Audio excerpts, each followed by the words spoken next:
Ernest Walden. How are you, my dear Ernest? What brings you up in town? Oh, pleasure, pleasure. Well, should bring one anywhere. Eating as usual, I see, LG.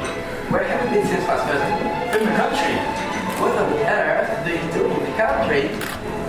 When one is in town, one amuses oneself. But when one is in the country, one amuses other people. And it is excessively boring. And who are the people you amuse? Ah, neighbors. You got nice neighbors in your apartment, so huh? Perfectly horrid. Never speak to one. How immensely you must amuse them. Hello. What are these cups? Why cucumber sandwiches? Who's coming to tea? Oh, barely Aunt Augusta and Gwendolyn. How perfectly delightful. Yes, that is all very well, but I'm afraid Aunt Augusta won't quite approve of your being here. May I ask why? My dear fellow, the way you flirt with Gwendolyn is perfectly disgraceful. It is almost as bad as the way she flirts with you. I'm in love with Gwendolyn, and I've come to town expressly to propose. Oh, I thought you could come off as mentioned. I thought it business. How utterly unromantic you are. I really see nothing romantic about the proposal. It's romantic to be in love, but there is nothing romantic about a death agreement. If ever I get married, I'll certainly try to get the pound. No doubt about that, LG. The divorce court was specially invented for those people whose memories are so curiously constant. Lady, give me that cigarette case with what's left.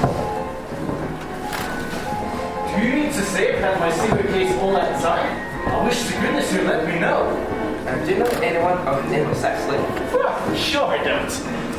I looked at the inscription and I find out that the thing isn't yours after all. Of course it's mine. You've seen it 100 times and you have no right whatsoever to read what's inside a private cigarette case. It is a very ungentlemanly thing to read a private cigarette case. Oh, it's absurd to have a hard and fast rule on what one should read and what one shouldn't. More than half of modern culture is based on what one shouldn't read. I'm quite aware of the fact, and I don't propose to discuss modern culture. Just give me my cigarette case back. From little Saxley to your Uncle Jack. Besides, your name isn't Jack, it's Ernest. It isn't Ernest. It's Jack. I know you under the name of Ernest. You are the most earnest-looking person I ever saw in my life. Well, my name is Ernest in town and Jack in the country, and the cigarette case was given to me in the country. Come on. Oh, my dear fellow, in fact, it's perfectly ordinary. Old Mr. Thomas Cardew, who adopted me when I was a little boy, made me his will guardian to his daughter, Cecily Cardew. Cecily, who addresses me as uncle from motives of respect, though you probably could not appreciate, lives at my place in the country, under the charge of her admirable governess, Miss Grissom. Where's the place in the country, by the way? Oh, that's nothing to you, old boy. You're not going to be invited. Why are you, Jack in the country, and Ernest in town?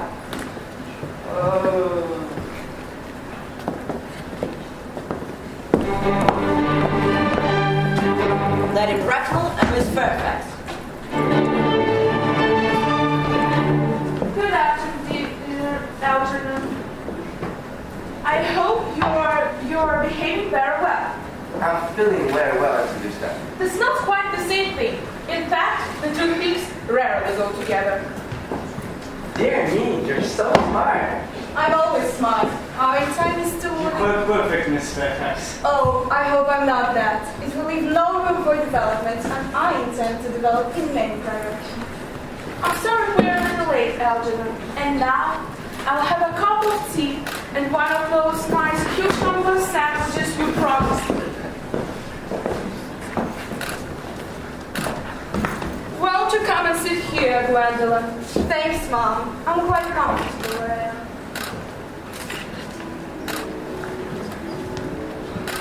Charming day it's been, Miss Fairfax.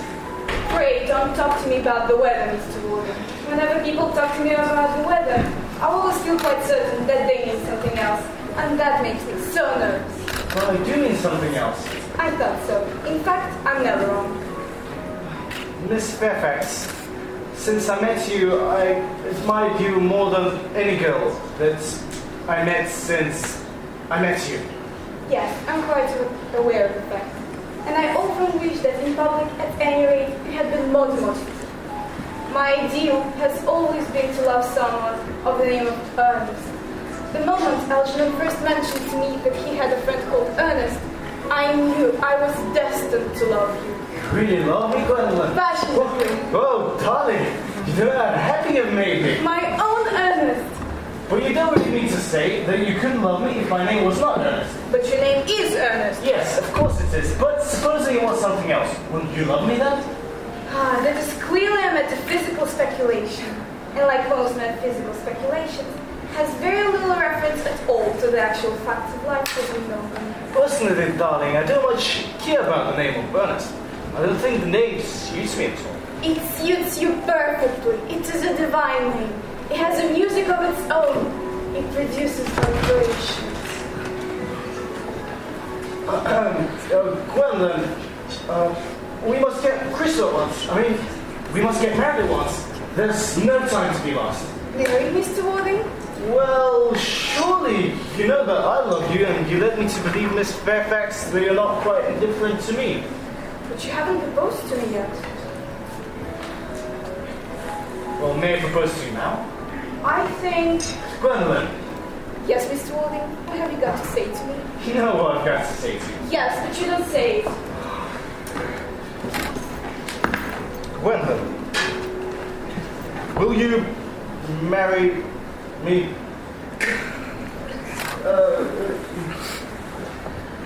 Of course I will, darling. How long have you been about it? I think you have had very little experience in how to propose. Mr. Warding, rise from the semi-recumbent posture. It is most indecorous.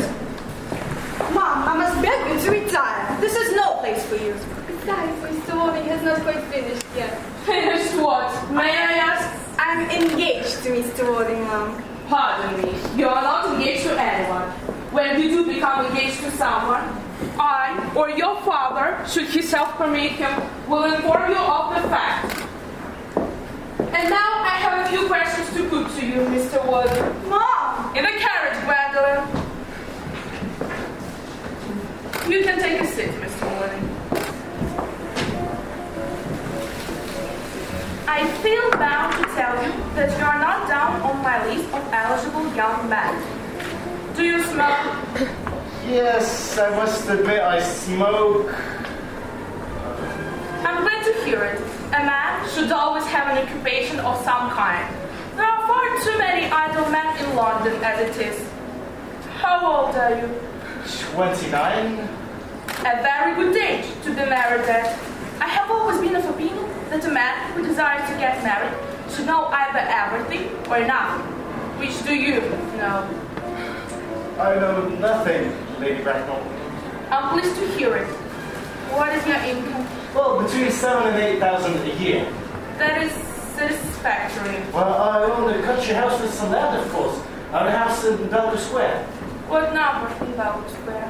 149. That fashionable site. I thought there was something, however, that could easily be altered. You mean the fashion or the side? Both, if necessary, I presume. And now, to minor matters. Are your parents living? I have lost both my parents. Whoa, that seems like carelessness. Who was your father? Well, I'm afraid I really don't know. To speak quite frankly, I don't know how I quite was. But I was found. Found? In a handbag. A handbag?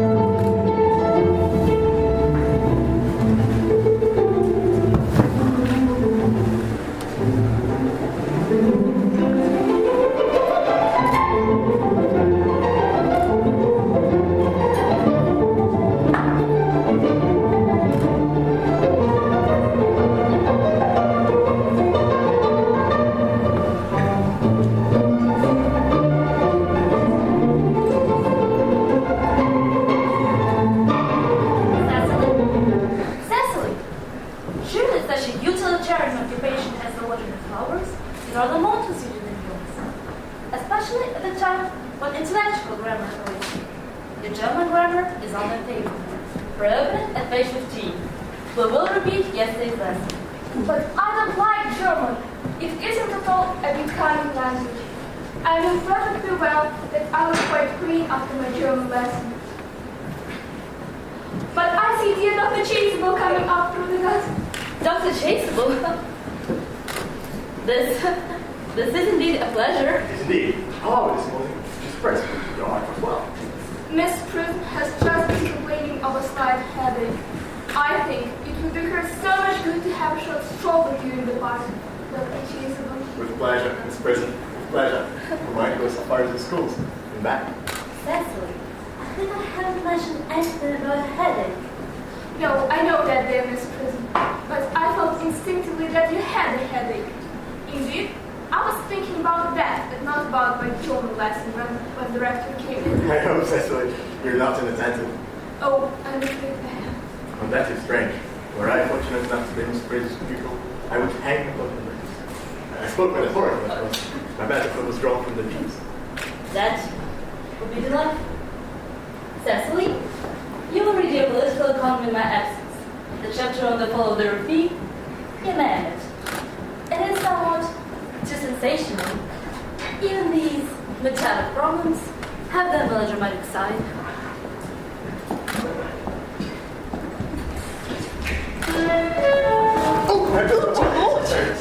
Mr. Ernest Warden has just driven over from the station.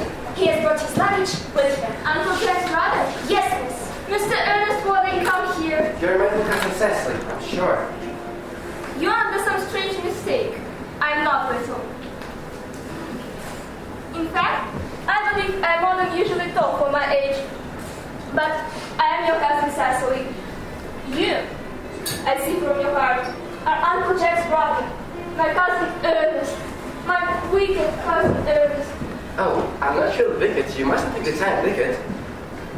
I hope you have not been leading a double life, pretending to be wicked and being really good all the time. That would be hypocrisy. Oh, of course I have been rather reckless. I'm glad to hear it. Cecily, would you mind my reforming this afternoon? It is rather quixotic of you, but I think you should try. I will. I feel better already. You are looking a little worse. That's because I'm hungry. You may have a buttonhole. I never have any appetite unless I have a buttonhole first. A miracle meal. No, I shouldn't have a pink rose. Why? Because you're like a pink rose, cousin Cecily.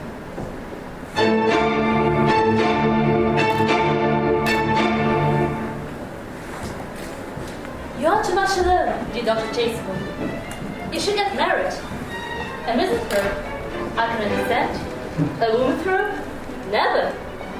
Believe me, I do not deserve so neologistic a trait. The precept, as well as the practice of primitive church, was distinctly against matrimony. That is obviously the reason why the primitive church has not lasted up to the present day. And you do not seem to realize, dear doctor, that by persistently remaining single, a man converts himself into a permanent bubble of temptation. But is a man not equally attractive when married? No married man is ever attractive, except of his wife. And often I've been told not even to her. Maturity can be trusted. Brightness can always be depended on. It depends on the intellectual senses of women. Young women are green. Cecily, ever since I first looked upon your wonderful and incomparable beauty, I have dared to love you wildly, passionately, devotedly, hopelessly. I don't think that you should tell me that you love me wildly, passionately, devotedly, hopelessly. Hopelessly doesn't seem to make much sense. Does it? Cecily? Uncle Jack would be very much annoyed if he knew yours until next week at the same hour.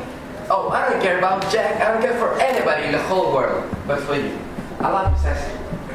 You will marry me, won't you? You silly boy!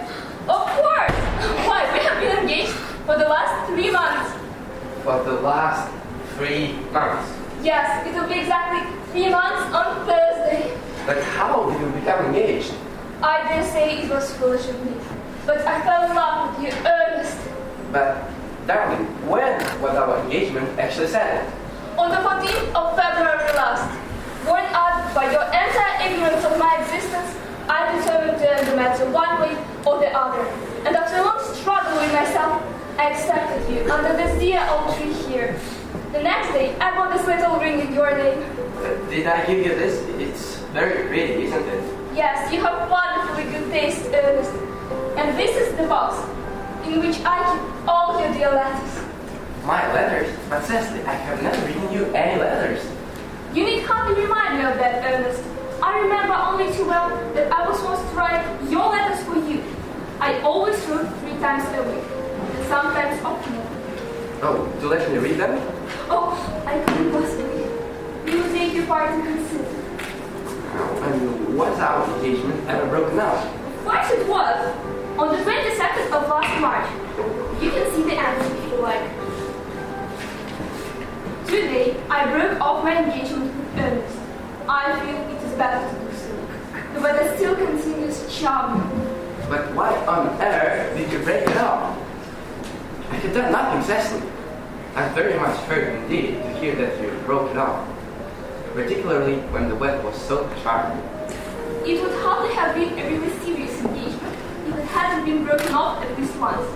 But I forgave you before the week was out. What a perfect angel you are, Cecily. Miss Fairfax has just called to see Mr. Worthing. On very important business, Miss Fairfax states. Pray ask no anything about it here. Mr. Worthing is sure to be back soon. And you can bring tea. Yes, miss. Pray let me introduce myself to you. My name is Cecily Cardew. Cecily Cardew, what a very sweet name. Something tells me that we're going to be great friends. How nice of you to like me so much. Pray sit down. I may call you Cecily, may I not? With pleasure. And you will always call me Gwendolyn, won't you? If you wish. Then it is all quite settled. Is it not? I hope so. You are here on a short visit, I suppose. Oh no, I live here. Really? Your mother, no doubt, or some female relative of advanced years, besides you also? Oh no, I have no mother nor in fact any relations. Indeed. My dear guardian, with the assistance of mistress, has the arduous task of looking after me. Your guardian. Yes, and Mr. Worthing's work. Oh, it is strange Ernest has never mentioned to me that he had a ward. I wish that you were fully 42 and not so very alluring in appearance. I beg your pardon, Gwendolyn. Did you say Ernest? Yes. Oh, but it's not Mr. Ernest Worthing who is my guardian. It's his brother, his elder brother. Dear Miss Gwendolyn, there is no reason why I should make a secret of it to you. Mr. Ernest Worthing and I are engaged to be married. My darling Cecily, I think there must be some slight error. Mr. Ernest Worthing is engaged to me.